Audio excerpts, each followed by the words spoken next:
Writing began January, and Alex, he demos all the songs through his computer. My absolute favorite part of being in a band is the actual creation of the music. Engineer Webster at work.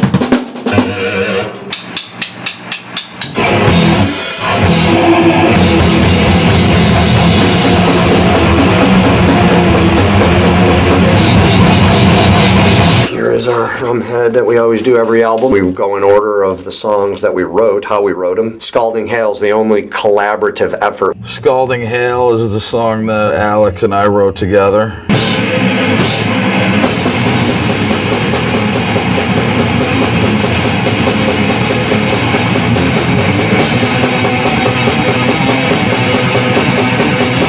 We each came up with riffs pretty much on the fly, just feeling it out, just going for the most aggressive sound we could, and that's the song that we came up with. Fast, furious, high-speed song. I mean, it's a short song, it's less than 2 minutes, but it's going to be one of my favorites. It's about 1 minute and 48 seconds, but it's brutal.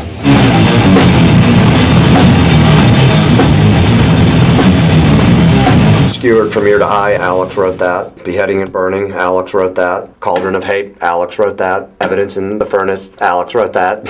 Alex was popping out songs left and right this time around. It was kind of hard to keep up with him.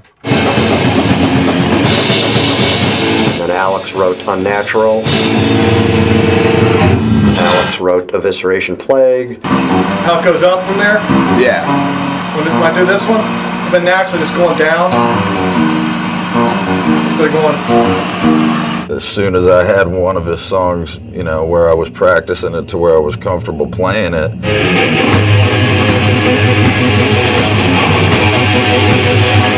then he'd be like, all right, I got another one. Alex wrote Priests of Sodom. And I'm like, whoa.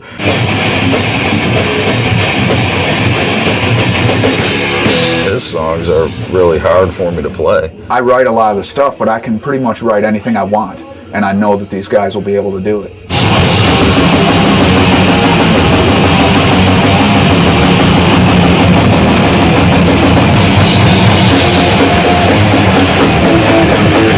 Alex wrote a lot of the stuff at home on the computer. When he's writing his songs, he already has a pretty good idea of specific beats that he wants included with the songs. Coming up with the drum parts and stuff like that, or at least ideas that knows going to fit. And I've really kept 98% of what he wrote because it's just, well, he wrote the song and he's writing the drums to fit the guitars and stuff like that, and it made sense. I'll be sitting there in front of my computer writing on bass and then putting the stuff in to the program. This note, this note, this note, this note, whatever.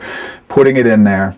And I'll get the whole part, and then I can actually print the music out, bring it up to the guys, let them look at it, and I'll give them a CD of the MIDI file playing the song. And then we practice them at home, and then get together at the practice room.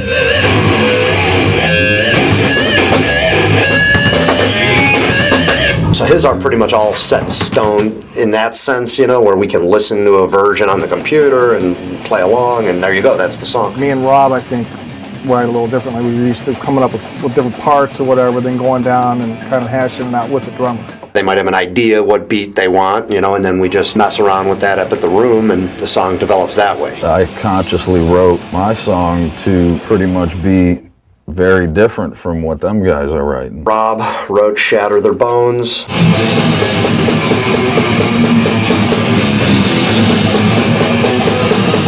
I was trying to keep things more simplistic, like back to the older style of Cannibal sound. I don't really try to think in terms of, well, I'm just going to write something technical for the sake of writing technical, or I'm going to write something catchy, you know. I don't really think of it that way. It just comes out that way.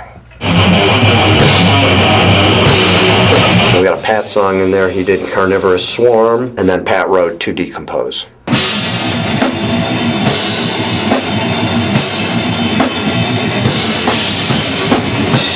I'm sitting around jamming and something catches my ear, and then I'll work on that part or whatever and develop it.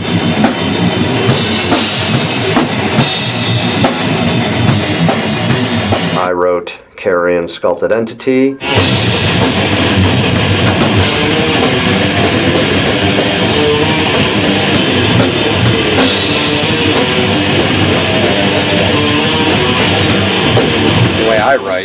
obviously writing the most primitive out of anybody. I don't have any means of recording myself or anything like that. Since I'm writing the song guitar, I can already, being the drummer, I can kind of already have in mind what I think I'm going to do, and I kind of more just like thought in my head until it was time for us to play it. You know, obviously I had to show like Pat the song so they know it comfortably enough for me even to try the drum parts then.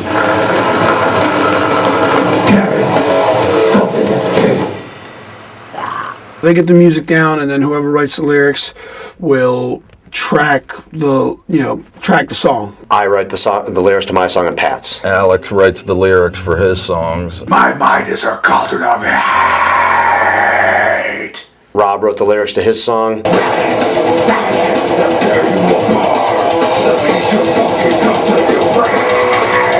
I'll send that stuff over to George along with a file of the lyrics. There's a certain way that whoever wrote the lyrics have the lyrics mapped out to be sung, and they want it done that way, and I try to do it as close to as possible. So during that whole crawling part, I was just going to put the vocals on, you know, na na na na na na na, those 3 notes. So it's going to be a lot of openness in that part. They just give me the general idea of how it's supposed to go.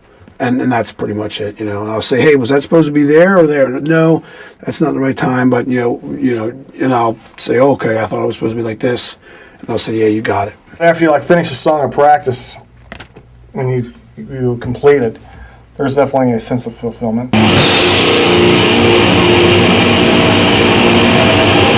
But there's definitely a different feeling of fulfillment after you record it too.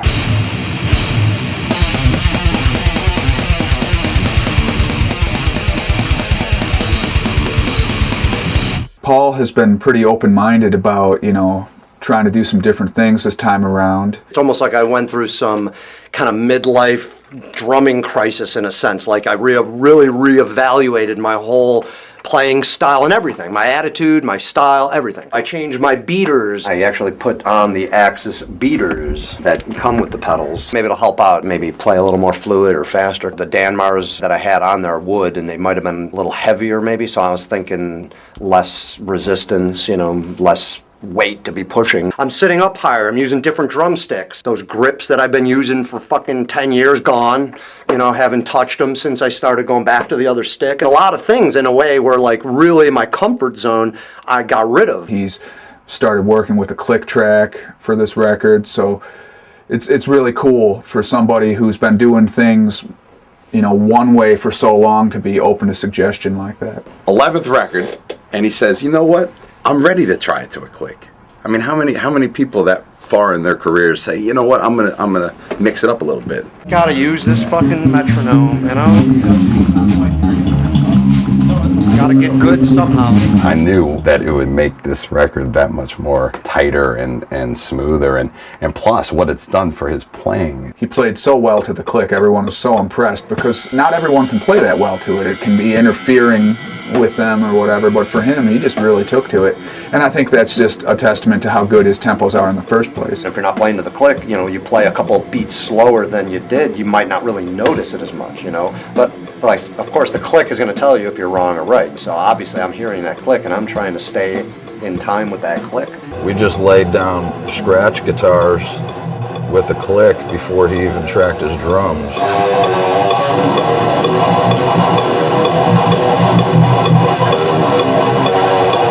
The first day we basically, we loaded in, set up the drums, we changed the heads on Paul's kit. While I was doing that in there with McCracken, a friend of mine, he comes in and helps with the drums all the time. He's awesome with drums. And I got me and him doing that. And then I got Otani in here, who's my right-hand man. And Brian sequencing the clicks. Alex was working with Otani to get all the measures correct and time signatures and whatnot.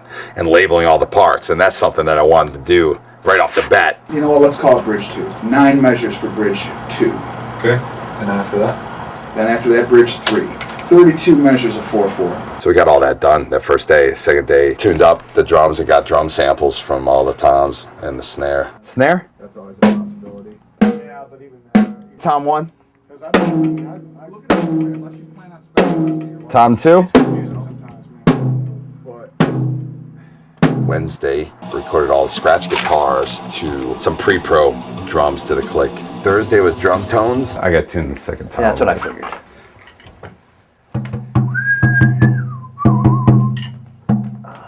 Holy shit. What?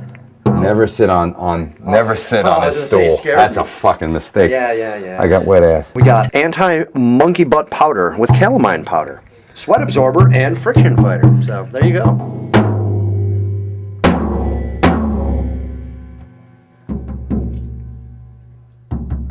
Friday we did drum tones half the day and then recorded Friday night.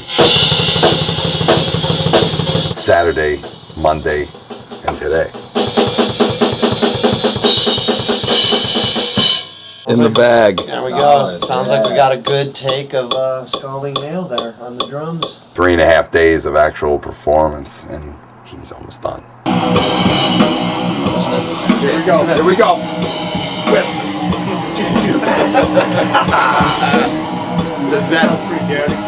Paul's got a new name, man. Paul Pizzazz Berserkowitz. It's a tongue twister. I dare anybody say that 10 fucking times. Paul Pizzazz Berserkowitz. Paul Pizzazz Berserkowitz. Paul Pizzazz Berserkowitz. Paul Pizzazz Berserkowitz. I'm in a feisty mood today, man. We're gonna get some drums going. Hey, Paul, we finishing the record today or what? It's over, dude. I'm done. Excellent. Fuck yeah. We got 4 left, so 4 are probably the hardest ones to do. We left the hard ones for last because we figured let's get some momentum. You know, I've seen people that say, man, I want to get the hard ones done first, and where that leads usually is not a good place. All right, I'll just let it roll, man, once or twice, you know? Yeah. Evidence in the Furnace.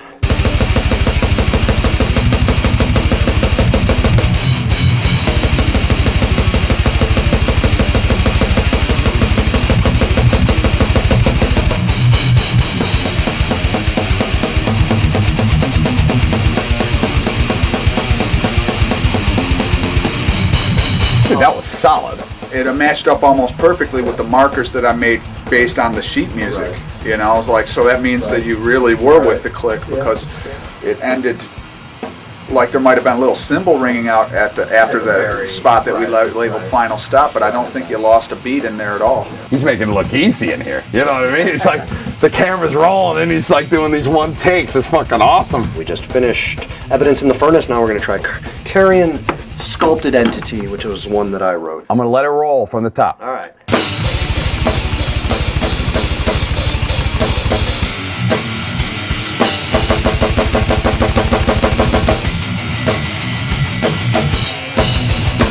I think I might have got it.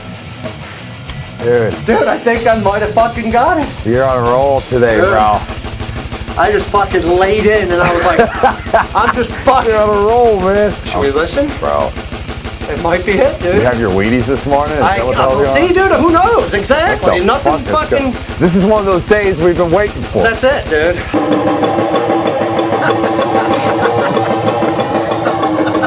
I'm waiting for that hit. Oh, man. Holy fuck. Carrion in one take. Done. One take. This guy was fucking on a roll. Fucking take. Oh, he's going for skewered. We're going He's on a skewered roll. now. He's fucking. We have He to, jumped to the click like fucking peanut butter goes with jelly, man. I highly doubt we'll get this in one take. Skewered. This is. Ooh. Let's skewer it. Well, let's give it a shot, man. I turned 40 years old yesterday on September 8th. So I'm old. Damn it. Skewered from ear to eye. We'll run through it and see what happens here. The last one we did was at 190. 200. This one's at 200 beats a minute. So the blast is 10, a little bit faster to follow that click. That's fucking fast. That's probably, this will be probably the fastest song we ever played if we get it right. Should I call the emergency unit? I think what? you might have to have them ready, yeah. Get that fucking ambulance ready waiting, dude. Well, at least you won't have a heart attack on your birthday. It's the day after. Yeah, exactly. The day after, that's okay. At least I can hit 40 and then have the heart attack, right?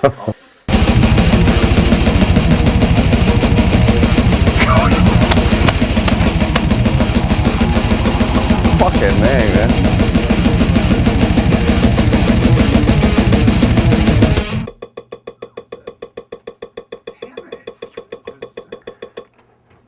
Oh, shit.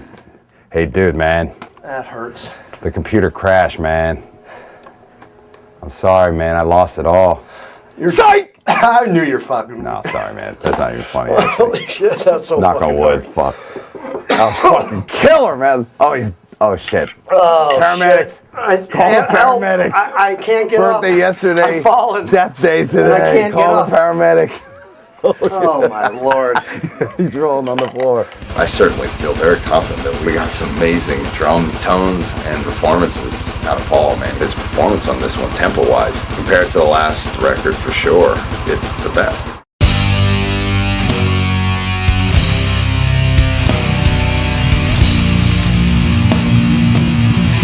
First of all, guitar's gonna take a while, 'cause we're gonna try out all the cabs with all the amps.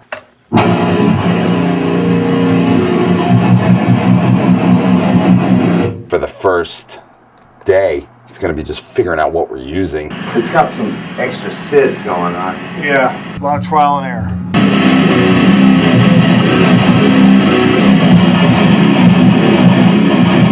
We pretty much started out with Pat's triple rectifier. He has 3 of them, and I have 2 dual rectifiers. Rectifier is pretty dry by itself if you don't have a pedal.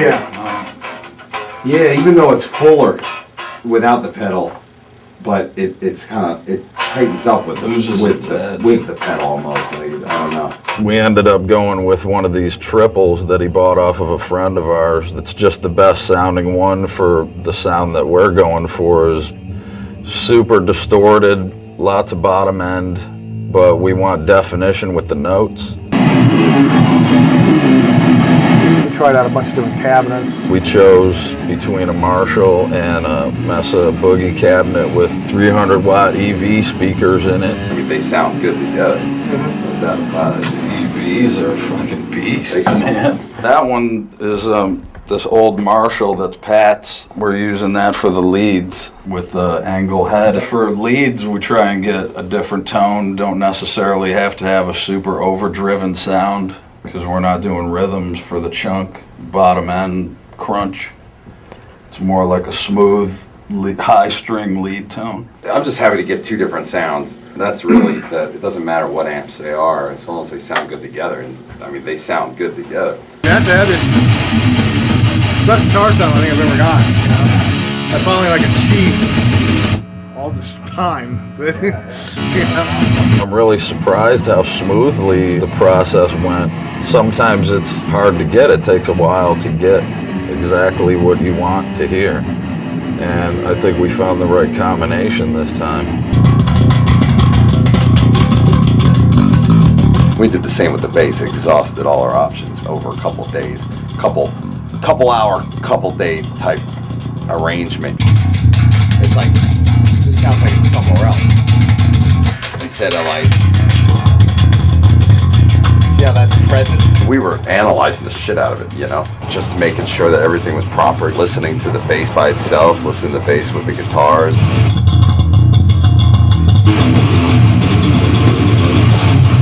Man, it's cutting through great. Here's the rig I used for the recording of this album. SVT4 Pro and an SVT810 cabinet. This is an older cabinet. The new ones are a little different now. We tend to like the sound of this one a little bit better than the newer one. It has a different wood that the cabinet is made out of. I think this is like a kind of a particle board, and the new ones are made out of plywood. And for some reason this one sounded better. Man, that does sound wicked. Oh, it sounds incredible. Yeah. Perfect. It's about perfect. It's the Ampeg sound. You know what? That helps it sound a little more tubey. I wanted to make sure it was, with this record, everything to tape per se. I wanted to be such great tones. Sounds like a fun tank. Yeah, I like it. Eric tried something a little different this time. He put 2 mics on here. One is a normal mic, and then the other one is a condenser mic. The condenser mic is for getting the finger attack, the click. And that way he can blend those 2 sounds. He can blend the clickier, higher end sound with the low, more traditional bass sub kind of sound. So just gives him a little more tone shaping options when it comes time for the final mix. I mean, I keep lowering the volume too, you know, and it's still cutting through. You know, that's great. That's all I'm looking for. Very good news. Yeah. It's going to fit into the mix a little bit better than the bass did last time. Even though it's the same bass and actually the same amplifier head, just the things that Eric did to dial it in and different miking techniques are going to be what makes the difference this time. Something inside says, you know what, we're ready to rock, and that's when I know it's ready to go. It's really instinct. It's always great to work with him because he's a guitar player also. I mean, I've been playing death metal for 20 years. You know, so I mean, I feel like I have a good grasp on what the fuck I'm talking about when it comes to death metal. He's got a really good ear. You know, he tends to hear mistakes and tuning issues that I know I would miss. Just want to make sure that it's in. Tuning is key. If tuning was never an issue, I'd be done with guitar so fast, but it's always an issue.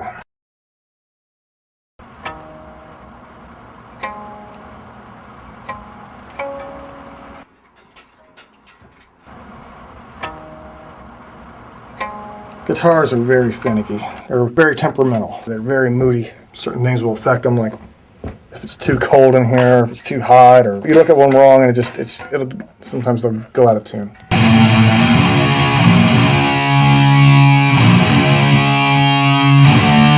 The most annoying part about a tuner is too, is it in tune? It's like my guitar right now is going, well, kinda.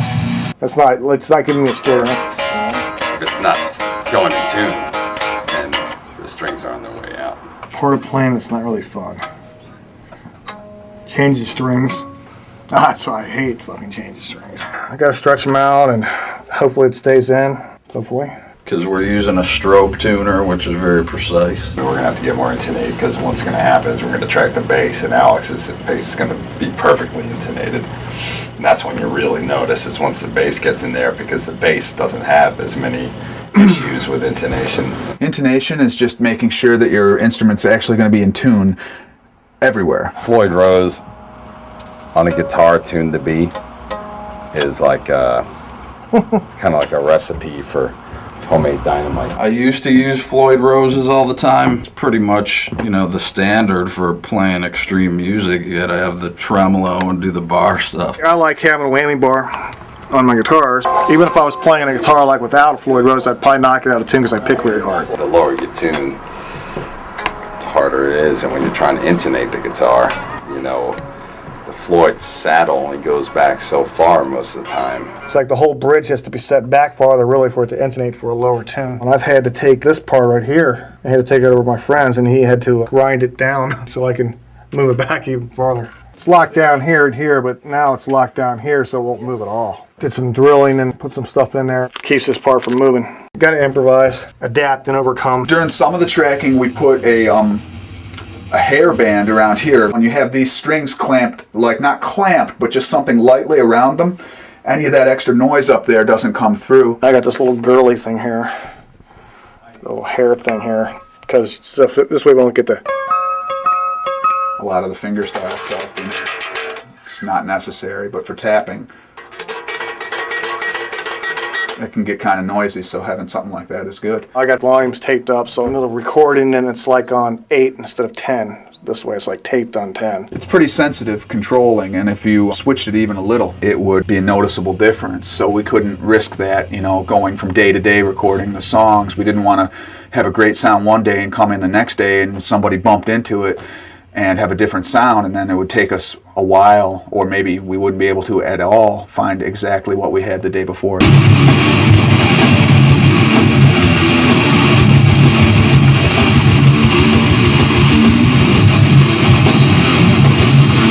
The easiest song, well, for me would be my song, Shatter Their Bones, because I wrote it. Usually it's better to pick an easier song first, just to kind of get yourself into the groove.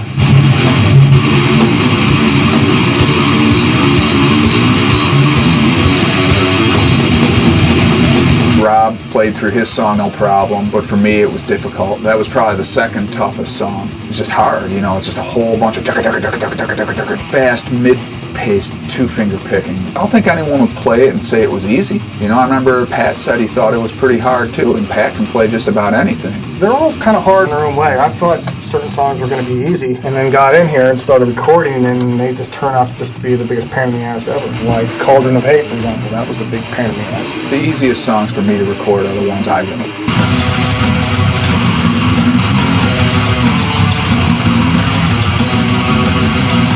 The Cauldron of Hate was the third song that I wrote, and I actually thought that was one that might have been, not quite up to par with some of the other stuff I'd written, but it's turned into one of the heaviest songs on the record, and some of that is because of little different ideas we came up with here in the studio. That is That is nauseating. I love it. Love that part.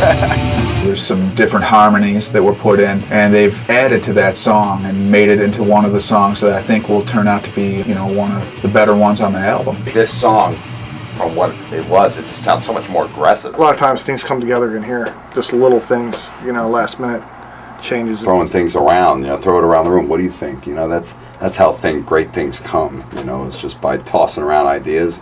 Sometimes they're denied, or sometimes it's like, hey, that's a good idea. Carrion Sculpted Entity, which Paul wrote on guitar, is, there's a riff in there where it didn't have any harmonies involved in it.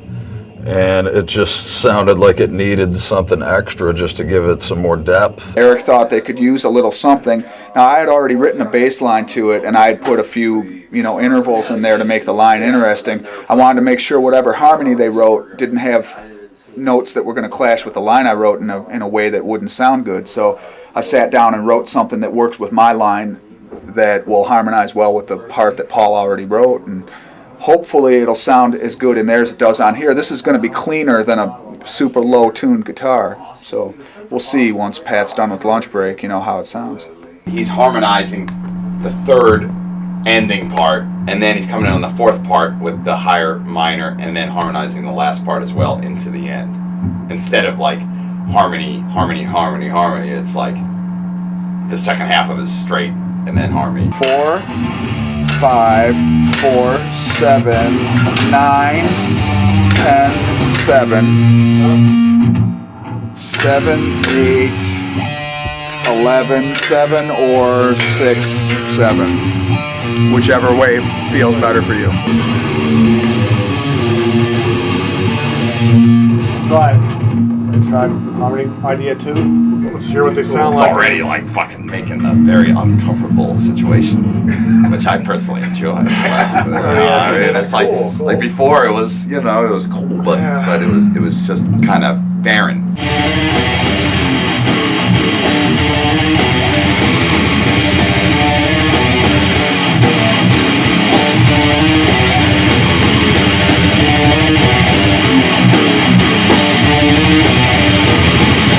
Paul was happy with it, which is cool because he wrote the song, and it made the song just open up totally. It's like a whole new song now. Sing it to me. William Shatner. Can you imagine William Shatner singing that riff? That'd be fucking incredible.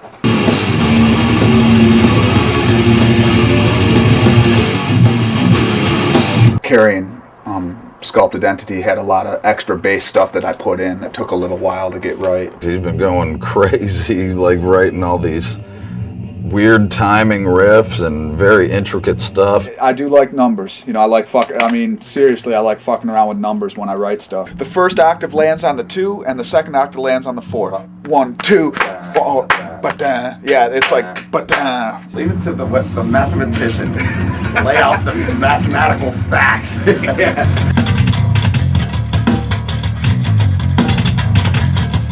If there's parts that call for a slower bass line underneath a super fast guitar part, that is certainly not beneath me. I'm going to do whatever it takes to make the song sound killer. Sometimes that's what complements the song the best too, is that halftime approach on some of these riffs where Alex did halftime. It really sounds great. Well, like in Unnatural, there's the part at the beginning where it's like,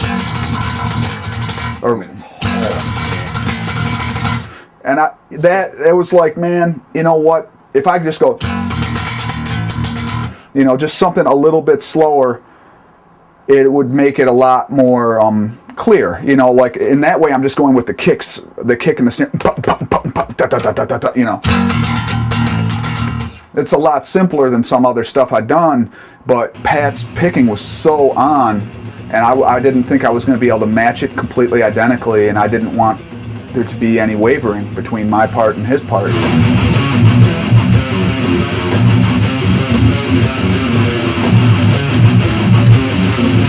As a bass player and just a songwriter and a member of a band, it's really awesome to be able to work with two of the best rhythm players, in metal.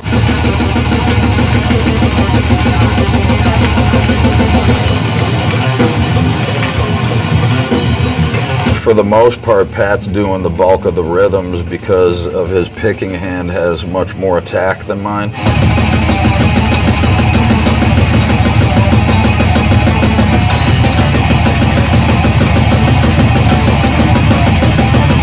So a lot of the fast stuff, he's just doing both of the tracks just so it's airtight. He's digging it over here, dude. Look, he's got his stand together.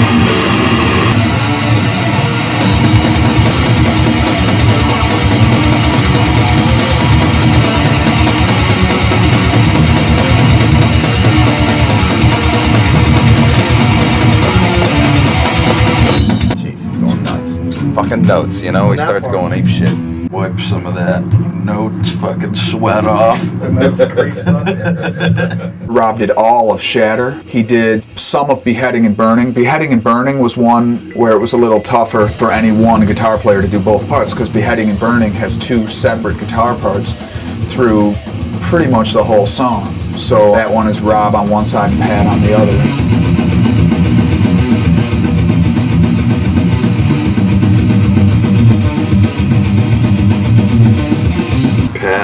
Pretty much does most of the leads. He's the lead extraordinaire. Did a lead in Priest and the leads in my two songs, and I got many, many more to write. You know, if he starts getting stressed out, then I already talked to Rob about him maybe doing a couple more. I just have two on Shatter Their Bones. For his song we did solo yesterday, and he kind of had an idea already of where it was going, and it pretty much stayed within that region, and it came out killer.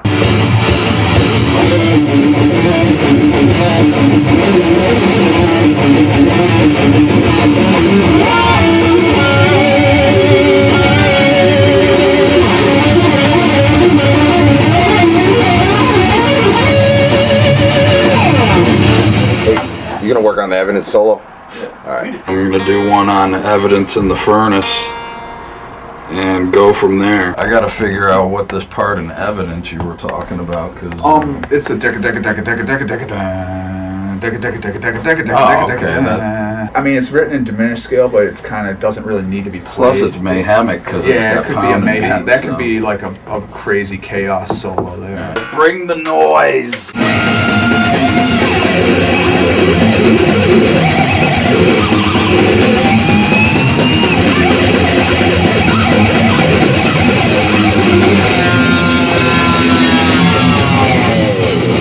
I can't really discipline myself to write a lead, like note for note, ever. It's always going to change.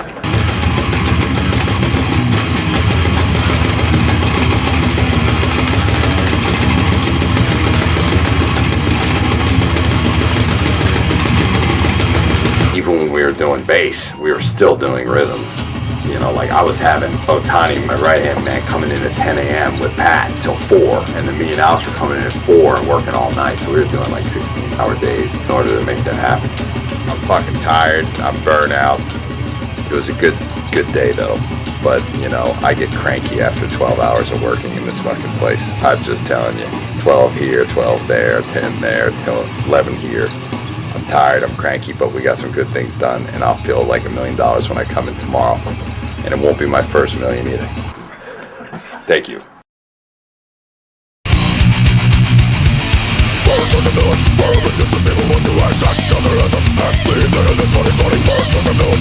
Hi. How you doing? Evisceration? I know, that was the easiest one. Yeah, boy. You want to do that? Yeah. That's All right. wait, what are we doing? Evisceration, right? Evisceration. Experimental pathogens of devil's design. The dark side of science breathes a weapon of war. Contagious killing and eternal distress. Homicide or suicide will be the cause of death. I've been probably averaging 6 hours, 7 hours singing a night. Now, we play an hour and 15 minutes. Roughly, every show. And that 6 hour period, that's about 5 shows worth of singing. It's the 4th day in a row. That's already more than most singers ever do. It's 4 days in a row. There's always like a hope to get a certain amount of songs, but it just depends. It's really up to how your voice feels. Go to Decompose. When we get it down and shit, this song is going to be one of the catchiest songs. Really, it is, man. Yeah, this song is killer. Melt faces. It really is. This song's awesome. Came out really great. Well, I like that line. Victims die helpless while siphoned awake. Siphoned. Fuck yeah. We kind of choose a lyrical idea based on what the music is making us think about. Cadaver-filled carcasses flood the land. Yeah, but wait till you hear it say. Bone and blood. Left to be one with the dirt again. To decompose. It all will end. Dude, that's hard because the two double L words, it all will end in the dirt. Dude, that's fucking. All will. All will. All will. All will. It's kind of stuff that can only be. All will. Left to be one with the dirt again. It all went in the dirt again. God, it's a tongue twister. To decompose. It all went with the dirt again. You do it so many times, and then, you know what I mean, you psych yourself out, you can't even do it right. My mind is trying to make me say something else. It all will end in the dirt again. It all will end in the dirt again. It will end in the dirt again. Tongue twister. To decompose. It all will end in the dirt again. Yeah. All right. Taking on the ends that I've ever seen before. Taking all the insides out of every single chord. Taking all the answers out of every single chord. Even the slow lines are fast, so, you know, if those are the slower lines, the ones that you were singing, like the verses, then, you know what I mean? Like if those are the slow lines of the tune. Let's go to farm to decompose. Then it's so fucking hard to sing. Live, if we were to do a song that was really difficult, and I screwed up the lines, messed up the lyrics or something, sang the wrong part, whatever, there's no going back. You can't, you know, it's like a quarterback, you know, throwing an interception. Forget about it, you know. You have to forget about that shit. You know, it's a little bit different because they're going on the sideline. We're not. We're still sitting there, still playing, and if I keep thinking about that mess up, I'm not singing the rest of the song where I'm supposed to be. In the studio, if there's a certain line that's really hard, you know, you could be doing it 20, 30 times. 7 feet pulverized and nobody cries. 7 feet pulverized and nobody cries. 7 feet pulverized and nobody cries. Pulverized. And anyone can sit in front of the mirror and do it and go, oh, I did it great. Come in the studio where you can single that voice out just by itself. 7 feet pulverized and nobody cries. Changes your perspective. Scalding Hail is just hard because of just how fast it is, you know, and I'm trying to pronounce all the words properly. Oh boy, this one's really gonna be hard. I don't even know what I'm saying. I think I'm saying... Wait, what band am I? Who am I? Sometimes we have to change a word, you know, take out a word, add a word, you know, things like that happen. Let's try millions instead of thousands. Thousands is a hard word to say that fast. Because it's the two S's together are taken out. So. Our fucking death count. Say billions. Billions. That's like billions of a slaughter. What's gazillions? Gazillions of a slaughter. Gazillions.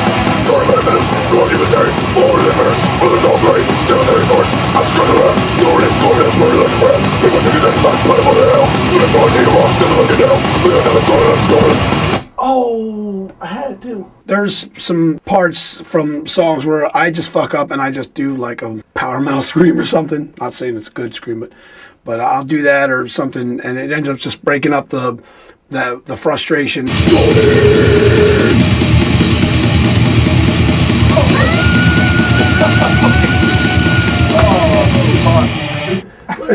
How the fuck does that noise even come out after singing like those lines? Holy shit.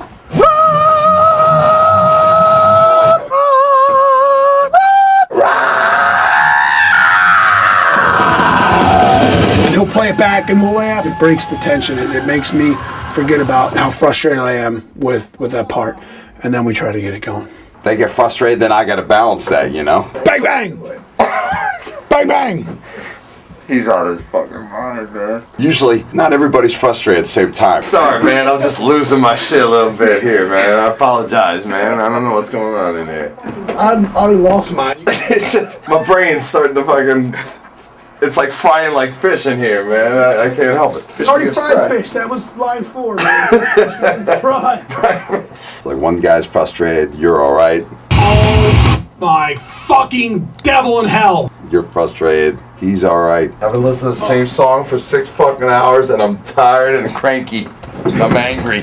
For a second, maybe I get frustrated or I'm fucking tired or whatever, but 2 seconds later, next. Rage is just joy reversed. Everybody in the studio on an intense record has to have a moment. It's easy to get frustrated when I'm sitting here trying to get a song done for 4 hours. You come in here and there's a part that for some reason we're having problems nailing, for whatever reason. I'm playing that like shit right now. It's doable, but...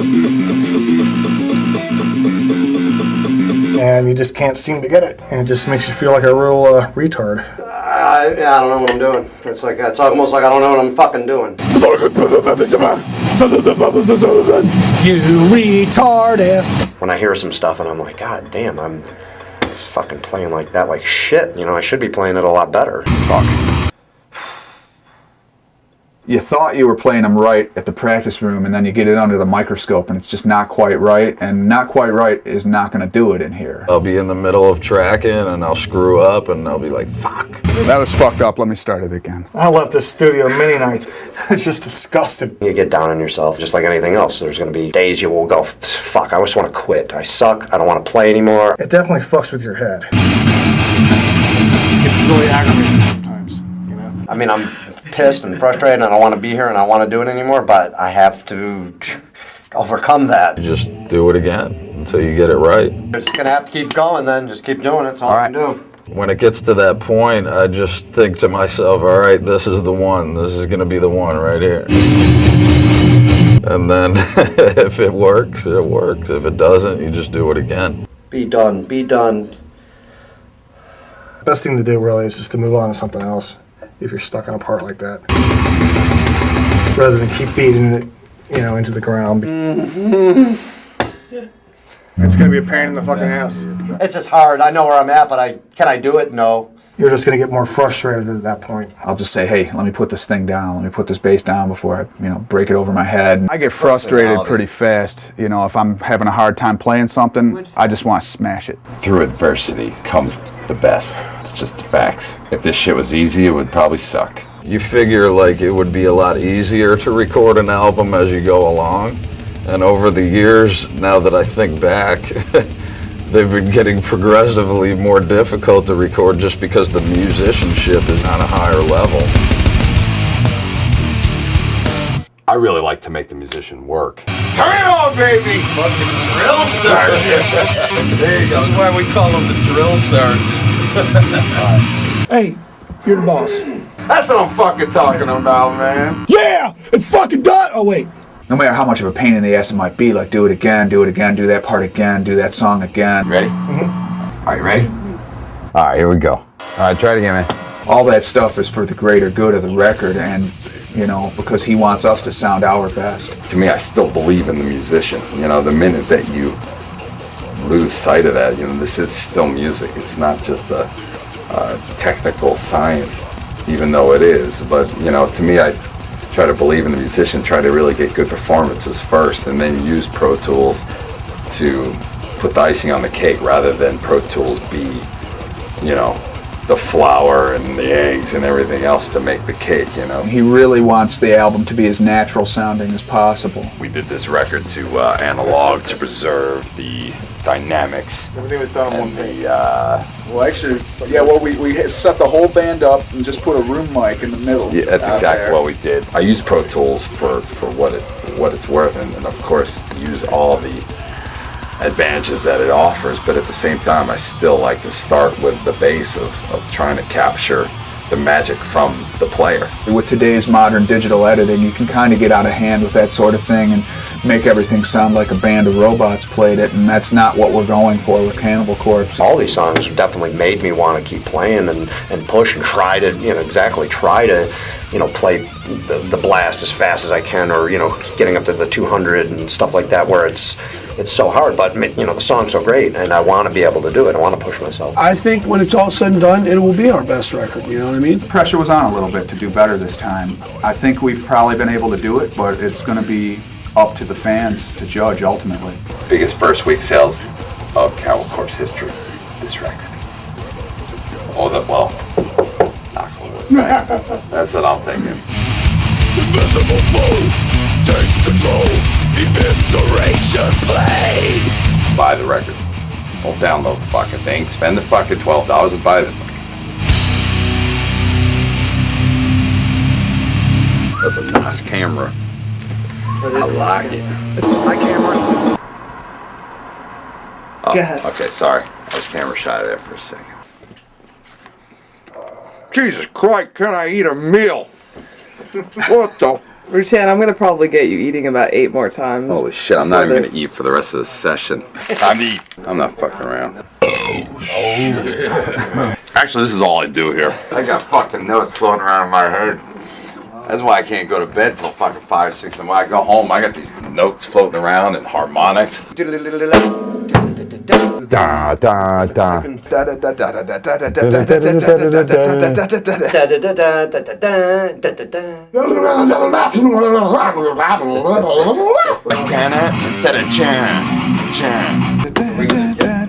Like I said, Bam, bam,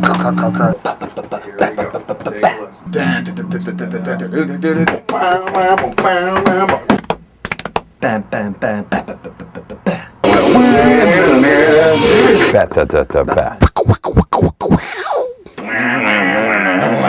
La la la la la. And that's it. Get that camera out of my face. Cut. Merci. Grazie. Gracias. Good night. Adios. Ciao. No more lighting eyes. Gotta go home. I didn't know that's going on there. All right, bye. Bye.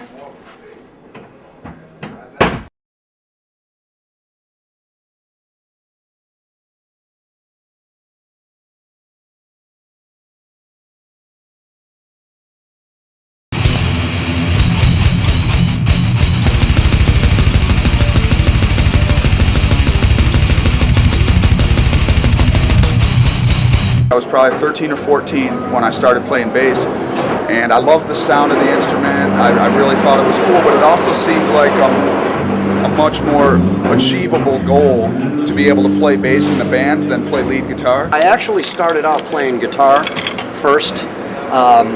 When I was even younger than I got my drum set, I was probably, I can't remember, I was probably like in 6th grade maybe. I was mostly playing a tennis racket, actually.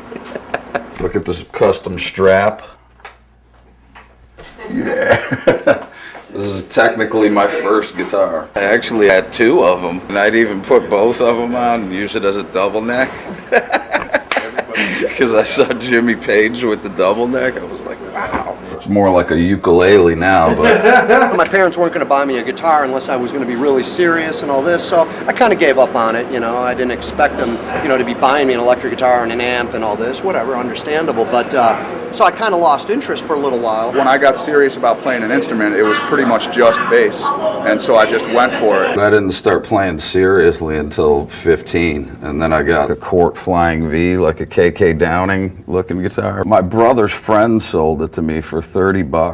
My mom bought me a guitar, acoustic guitar, for Christmas. My mom, we went and bought my first drum kit. Remember, we went and bought it, took the Pinto, you know, got a $200 used drum kit. When I got my first electric or whatever, I started practicing a lot more. It was a SG copy, because I was into Angus Young, you know, so I had to have a guitar like him. We ended up buying this old Kent drum set. They don't even make that model anymore, and it was tiger striped, you know, so it was just kind of like very just, oh gosh, very gaudy, I guess, when you look back. It wasn't metal enough, so I had to spray paint it all black. I wish I still had that kit, and I wish I never probably spray painted it and just had that as a relic, because we're talking, you know, an antique pretty much that I had there. This bass here is the first bass I had for Cannibal. It was on Butchered at Birth and Eaten Back to Life. My first real drum set I got for graduation, bought it with my graduation money, so that was 86. I got a Tama Swing Star, which is like the low-end Tama model, but nonetheless, it was like, you know, to me, wow, a real brand new, you know, brand name drum set. My mom actually got me this one.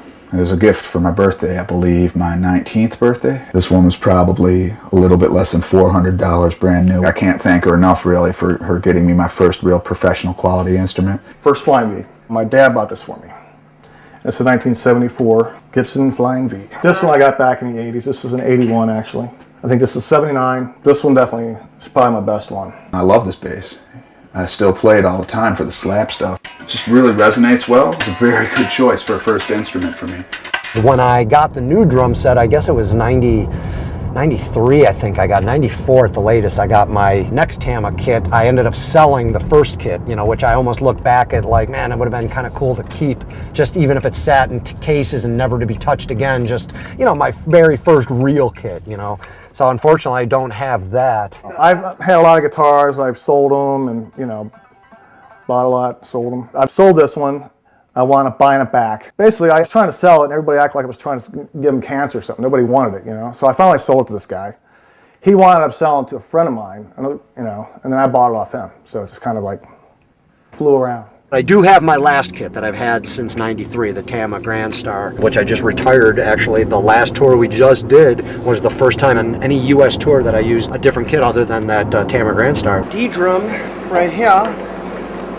Elliot, the owner of Dean Guitars, D-Drum in Tampa, Florida, you know, wanted to hook me up, and I was like, hey, you know, that's cool. I need a new drum set, and a company that actually wanted me to be using their product and made me feel good. I was using 24-inch kick drums for the longest time with my Tama kit. Went back down to 22-inch kicks, went to smaller toms. I started out using 10, 12, 14 way back when I started, and then I actually went to 12, 13, 14 for the longest time. So now I'm back to 10, 12, 14 on my toms. Kind of makes the kit a little bit more compact, I guess, you know. But great drums. They sound great. I'm happy with them. Good company. Rob's a Dean player, and he's got some custom-made jobs, so, you know, they're treating us well. David Vincent, you know, he's been working for Dean for a while, and he called me up one day asking me what kind of guitars that I was using. And I told him that I was using Gibsons, and then he pretty much said, hey, why don't you come on in here and check out some of the stuff that we have.